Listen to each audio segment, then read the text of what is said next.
আসসালামু আলাইকুম। প্রিয় দর্শক, আমাদের এই নির্বাচন নিয়ে এবং সংস্কার নিয়ে আমাদের বর্তমান যে অন্তর্বর্তীকালীন সরকার আছে তার প্রধান উপদেষ্টা কি ভাবছেন, কি বলছেন, এগুলো নিয়ে নানা ধরনের চিন্তা ভাবনা, আলাপ আলোচনা সাধারণ মানুষের মধ্যে হচ্ছে। সর্বশেষ যে বক্তব্য উনি তুলে ধরলেন জাতিসংঘ মহাসচিবের কাছে, জাতিসংঘ মহাসচিবের সঙ্গে আলাপচারিতায় উনি কিন্তু সংস্কার নিয়ে কিছু কথা বলেছেন। সেখানে উনি কি বলেছেন? সেখানে উনি দুটো প্যাকেজের কথা বলেছেন। একটা হলো ছোট প্যাকেজ, আর একটা হলো বড় প্যাকেজ। ছোট প্যাকেজ সম্পর্কে ওনার বক্তব্যটা কি, যদি মানুষ ছোট প্যাকেজটা চায় তাহলে নির্বাচন হবে ডিসেম্বরে, আর যদি বড় প্যাকেজ চায় তাহলে হবে জুনে। এখন এ ধরনের প্যাকেজের কথা কিন্তু আমরা বিভিন্ন সময় শুনেছি। আমি যখন টেলিভিশনে চাকরি করতাম তখন টেলিভিশনে এক ধরনের প্যাকেজ হতো।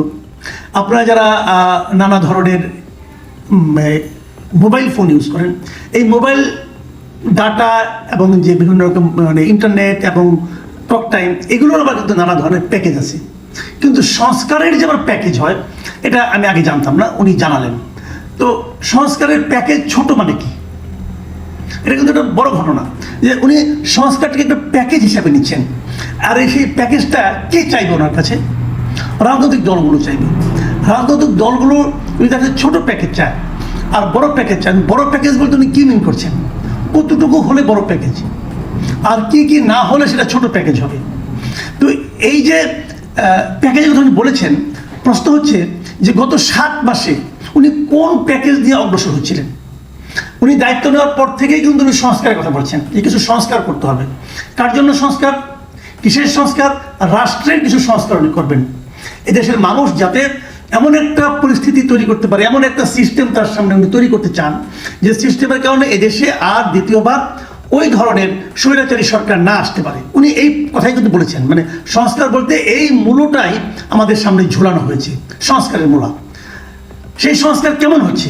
গত 7 মাসে কতটুকু সংস্কার হয়েছে, অথবা গত 7 মাসে এই সরকার সংস্কারের পথে কতটুকু অগ্রসর হতে পেরেছে? এই প্রশ্নটা কিন্তু আমি করতে চাই, এবং করতে চাই বলে আমি ভাবলাম যে আমি একা করলে তো হবে না, দেশের মানুষও দেখি কি ধারণা করে। মানুষের তো একটা বিবেচনা বোধ আছে। দেখলাম যে মানুষ কতটুকু সংস্কার হয়েছে বলে মনে করে।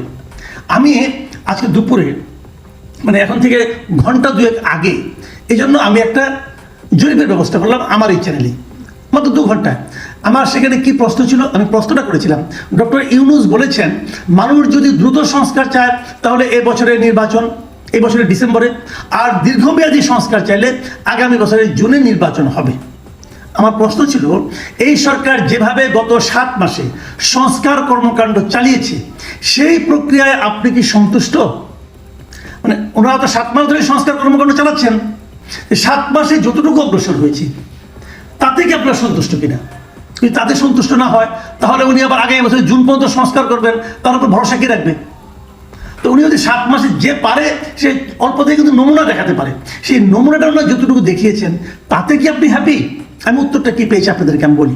মাত্র 2 ঘন্টায় এখানে 11,000 লোক ভোট দিয়েছে, 2 ঘন্টায়, এবং 11,000 ভোটের মধ্যে 23% মানুষ বলেছে তারা খুবই সন্তুষ্ট, 13% মানুষ বলেছেন তারা মোটামুটি সন্তুষ্ট, 62% লোক বলেছেন তারা একেবারেই সন্তুষ্ট নন, আর 2% মানুষ বলেছেন তারা এই ব্যাপারে কোনো কিছু বলতে পারবেন না। তাহলে আমি যদি খুবই সন্তুষ্ট এবং মোটামুটি সন্তুষ্ট, যদি এই দুটোকে যোগ করি 23 এবং 13, তাহলে কত হয়? 36%।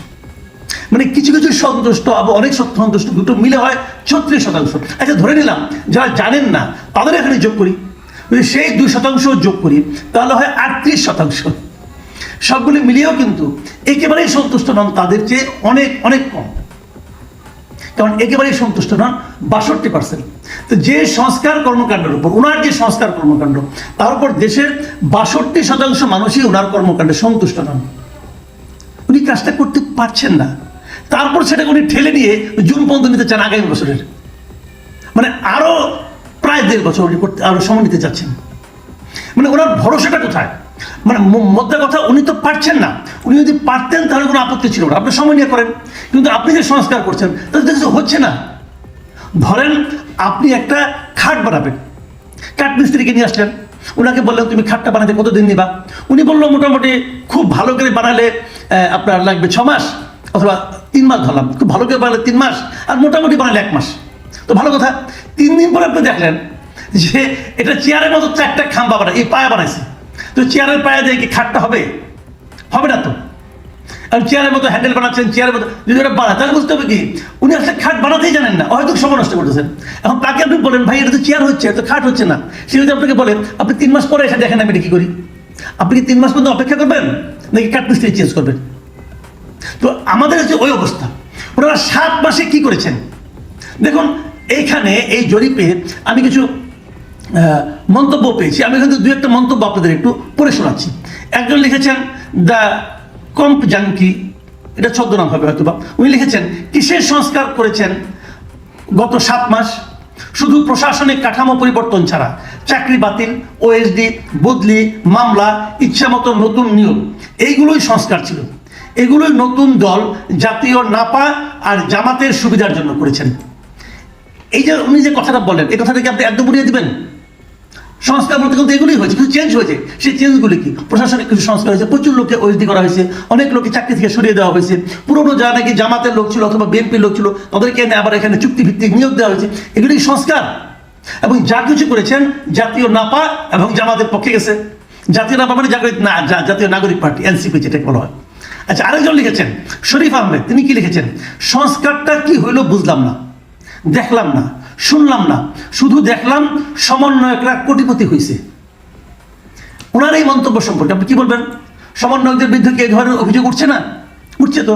তাদের জীবনযাপন, চালচলন, গাড়ি বাড়ি, বিভিন্ন রকম গাড়ির মডেল চেঞ্জ, এগুলো দেখে মানুষ যদি এই ধরনের সন্দেহ করে আপনি একদম উড়িয়ে দেবেন কিভাবে? এটা কি সংস্কার? 7 মাসে কি হলো তাহলে? আরেকজন লিখেছেন বেলি এবার, উনি লিখেছেন এক সময়ের স্লোগান উন্নয়ন উন্নয়ন, এখনকার জিকির সংস্কার সংস্কার, সবই টাকার লোটার ধান্দা। দেখুন ওনার বক্তব্য কিন্তু খুবই ইঙ্গিতপূর্ণ।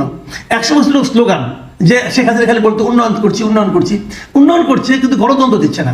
আর এখনকার জিকির, এটা কিন্তু স্লোগান বলেন নাই, জিকির বলেছেন। কেন বলেছেন নিশ্চয়ই বুঝতে পেরেছেন। এখনকার জিকিরটা কি? সংস্কার আর সংস্কার। কিছু বললেই বলে আমরা সংস্কার করতেছি, জিনিসপত্রের দাম কেন কমে না, আইন শৃঙ্খলা পরিস্থিতি কেন নিয়ন্ত্রণ আসে না, বলে সংস্কার করতেছি, নির্বাচন কেন দেন না, বলে সংস্কার করতেছি। এক জটিল ধাঁধা হয়। আমরা সাধারণ মানুষের কপালে এই উন্নয়নের সংস্কার ছাড়া বোধ আর কিছু নাই। এর থেকে আমরা কবে কিভাবে মুক্তি পাবো বুঝতেই পারছি না। আচ্ছা, KH হাসান তিনি কি লিখেছেন? তার লেখাটা আমরা পড়ি। তিনি লিখেছেন দেশ যেভাবে চলছে তাতে আইন শৃঙ্খলা পরিস্থিতি আরো একটু ভালো করে তাকে আরো 2 বছর থাকতে হবে, না হলে যে কোনো রাজনৈতিক দল এসে ভারতের সঙ্গে পাঙ্গা নিয়ে টিকতে পারবে না, আবার আমাদের দিল্লির দাসত্ব করতে হবে। তো এই হাসান সাহেব বলতেছেন যে ডক্টর ইউনূসকে আরো 2 বছর ক্ষমতায় থাকতে দেওয়া উচিত, উনি বলতেছেন। এবং দেশ যেভাবে চলছে খালি একটু আইন শৃঙ্খলা পরিস্থিতিটা যদি ভালো করা যায় তাহলে তাকে আরো 2 বছর থাকতে দেওয়া উচিত। কারণ অন্য কোনো রাজনৈতিক দল এসে ভারতের সঙ্গে নাকি পাঙ্গা দিয়ে পারবে না, মানে ডক্টর ইউনূস সেটা ভারতের সঙ্গে পাঙ্গা দিয়ে পারছেন। এই যে কথাটা, এখানে কিন্তু সংস্কার প্রসঙ্গের কথা বলেননি, আসলে উনি অন্য একটা প্রসঙ্গে চলে গেছেন। তবে এইটা আমি কেন রেখেছি সেটা বলার জন্য রেখেছি এই কারণে। আমি হাসান সাহেবকে গেলে একটা রিকোয়েস্ট করবো, ভারতের সঙ্গে পাঙ্গা বলতে আপনি কি মিন করছেন? ভারতের সঙ্গে যুদ্ধ ঘোষণা করবেন, ভারতের সঙ্গে অসহযোগ করবেন, নাকি মুখে মুখে বলবেন ভেতরে ভেতরে করবেন, কোনটা? আমি একটা এক্সাম্পল দিয়ে আপনাকে বলি। ডক্টর ইউনূস কয়েকদিন আগে কিন্তু ভারতের সঙ্গে সম্পর্কের ব্যাপারে বিবিসিকে অনেক ভালো কথা বলেছেন। উনি বলেছেন ভারতের সঙ্গে আমাদের সম্পর্ক কখনোই খারাপ হয় নাই, ওনার সঙ্গে নিয়মিত যোগাযোগ আছে এবং ভারতের সঙ্গে সম্পর্ক খুবই সুন্দর। তাহলে যিনি পাঙ্গা লড়তে চান হাসান সাহেব এবং অন্যরা, তাদের সঙ্গে কিন্তু ইউনূস সাহেবের কথা মিলতেছে না। আরেকটা জিনিস যে সম্ভব একটু দেখে নিন যে এই ইউনূস সরকার ক্ষমতায় আসার পর ভারতের সঙ্গে আমাদের আমদানির পরিমাণ আগের তুলনায় বেড়েছে নাকি কমেছে? আমি যতটুকু জানি বেড়েছে। আগে যতটা পণ্য আমদানি করতাম তার চেয়ে বেশি পণ্য এখন আমরা আমদানি করছি। হিসাবটা যদি চান পরে একসময় দেবো আপনাদেরকে। কাজে ভারতের সঙ্গে পাঙ্গা লড়াই যে কথা বলা হচ্ছে, এটা আসলে ভাই বাদ কি বাদ? আসলে আপনারা ভারতের সঙ্গে ব্যবসা বাণিজ্য করছেন ক্রমাগত, এতে আমি কোনো খারাপ বলছি না, কিন্তু এটাই স্বাভাবিক। বড় একটা দেশ পাশে আছে, আমি একই পণ্য যদি চীন থেকে আনি অথবা অন্য কোনো জায়গা থেকে আনি, তো আমার পরিবহন খরচ বেড়ে যাবে না? আমার যেখান থেকে লাভ হবে সেখান থেকে আনবো। আচ্ছা, মোহাম্মদ ফাহেদুম আর লিখেছেন, তিনি লিখেছেন ডক্টর ইউনূসকে আমরা 2030 সাল পর্যন্ত দেখতে চাই। পরবর্তীতে ভাবতে হবে নির্বাচন নিয়ে, আর তারপর ওনাকে সরকার প্রধান হিসেবে থাকার ব্যবস্থা রাখতে হবে। মানে ওনার তিনটা প্রস্তাব 2030 সাল পর্যন্ত তারা ইউনূস সাহেবকে রাখতে চান, তারপরে ভাববেন নির্বাচন হবে কি না হবে, এবং তারও পরে ভাববেন যে ওনাকে সরকারের প্রধান হিসেবে রাখার ব্যবস্থা করতে হবে। তো 2030 সাল মানে কি আরও 5 বছর। ডক্টর ইউনূস সাহেবের বয়স অলরেডি 84, আর 5 বছর মানে 89 বছর বয়সে উনি কি সরকার প্রধানের কাজ করবেন আমি জানি না। উনি বলেছেন, আমি পড়ে শোনালাম, যাক এর সঙ্গে কিন্তু সংস্কারের কোনো সম্পর্ক নাই। আমি যে প্রসঙ্গে জানতে চেয়েছিলাম উনি এই উত্তরটা তার সঙ্গে প্রাসঙ্গিক নয়। আরেকটা মন্তব্য হলো, ডক্টর লিখেছেন বিডি জব সলিউশন, উনি লিখেছেন ইউনূস একজন ক্ষমতালোভী মানুষ, সে সংস্কারের মূলা ঝুলিয়ে ক্ষমতা স্থায়ী করতে চাচ্ছে। এই সংস্কারের মূলা যেটা আমি বললাম শুরুতে, এবং আগের গভর্নমেন্ট ছিল উন্নয়নের মূলা, এবার সংস্কারের মূলা, কতটুকু যাবে এটা নিয়ে আমরা জানি না। আমি শেষ যে মন্তব্যটা পড়ছি সেটা মোহাম্মদ শামীম হুসাইন লিখেছেন, এরা কি সংস্কার করবে? একজন বিদেশি নাগরিক দিয়ে সংবিধান সংস্কারের প্রধান করা হয়, তিনি তো নিজেই বিদেশি, বাংলাদেশের সংবিধান সংস্কার কীভাবে করবেন? দেখুন, এই প্রশ্নটা আমি আগেও বহুবার বলেছি যে সংস্কার যেটা করা হচ্ছে বিভিন্ন গ্রুপের যে 5টা সংস্কার এখন আলোচনা হচ্ছে, পলিটিক্যাল লিডারদের সঙ্গে, পলিটিক্যাল পার্টির সঙ্গে কথা বলা হচ্ছে, এই সংস্কারগুলো আসলে কি আপনাদের মার্ক হচ্ছে? আপনি সংস্কার করবেন, কিন্তু এগুলো কি ভালো কিছু হচ্ছে? ভালো কিছু করতে পারছেন আপনারা? যদি না পারেন কেন সময় নিচ্ছেন? এই যে উনি একটা পার্টিকুলার সংবিধান সংস্কার নিয়ে প্রশ্ন তুললেন, এই প্রশ্নের জবাব ইউনূস সাহেব কীভাবে দেবেন? কেন করাচ্ছেন? বাংলাদেশে কি কোনো লোক নাই? উনি কি এত জ্ঞানী ব্যক্তি? তাও আবার উনি মানে পলিটিক্যাল সায়েন্সের জার্নালিজমের টিচার, তাকে নিয়ে এসে আপনি এগুলি করাচ্ছেন। তো এগুলো আমার কাছেও মনে হয় খুবই বাগাড়ম্বরপূর্ণ কথাবার্তা।